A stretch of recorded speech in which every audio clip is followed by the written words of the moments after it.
Hi! Hello! నమస్తే అండి. రాగిణి వ్లాగ్స్‌కి స్వాగతం. అందరూ ఎలా ఉన్నారండి? బాగున్నారా? ఈరోజు నేను చికెన్ పకోడీ వేస్తున్నాను. నేను ఒక కేజీ చికెన్ తీసుకొని దాంట్లో బోన్స్ అన్నీ తీసి పక్కన పెట్టేసి, మాంసం వరకు చిన్న చిన్న ముక్కలుగా కట్ చేసుకున్నాను. శుభ్రంగా కడిగేసుకొని, దాంట్లో కొంచెం పసుపు, కాస్త సాల్టు, 1.5 స్పూను కారం, ఒక అరబద్ద నిమ్మకాయ పిండాను. అది మొత్తం శుభ్రంగా కలిపేసుకుని, ఒక గంట ఫ్రిడ్జ్‌లో పెట్టేశాను.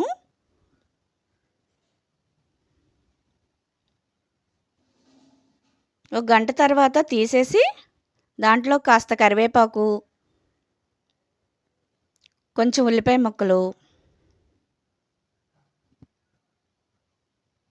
పచ్చిమిర్చి చిన్న చిన్న ముక్కలుగా కట్ చేసి వేసుకున్నాను. కాస్త కొత్తిమీర, పుదీనా, అల్లం వెల్లిపాయ పేస్ట్ కూడా వేసుకున్నాను.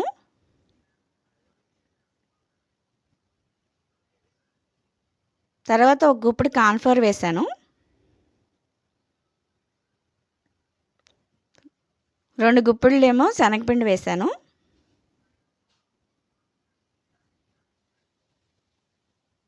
అది మొత్తం కలిపేసుకుని, కాస్త జీలకర్ర కూడా వేశాను, ఒక స్పూను.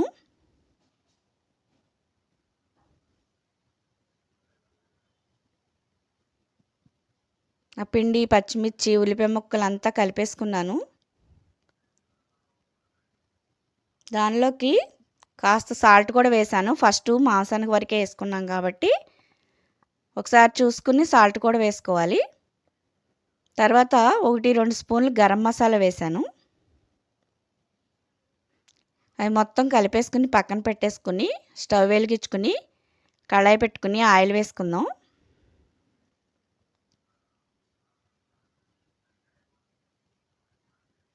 నా వీడియో కనుక ఫస్ట్ టైం చూస్తే సబ్స్క్రైబ్ చేయండి.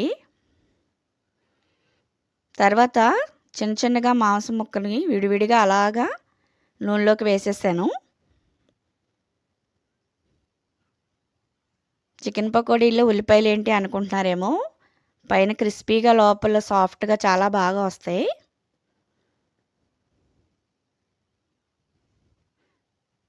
చూడడానికి ఉల్లిపాయ పకోడీలా ఉన్న టేస్ట్ అయితే అదిరిపోద్ది. ఈ వీడియో కనుక నచ్చితే ఒక లైక్ కొట్టండి.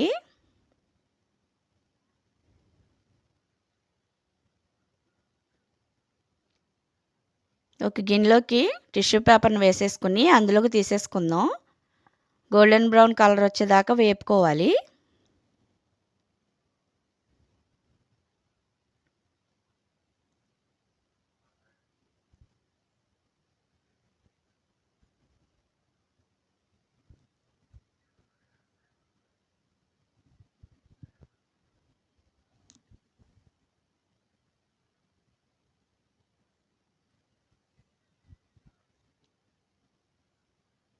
అంతేనండి, టేస్టీ అయిన చికెన్ పకోడీ రెడీ అయిపోయింది.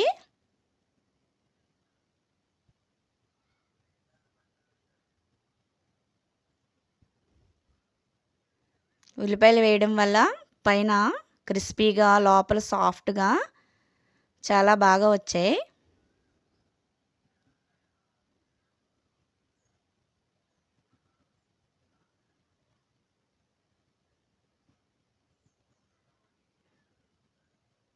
మరి ఈ వీడియో కనుక నచ్చితే లైక్ చేసి, షేర్ చేసి, సబ్స్క్రైబ్ చేయండి.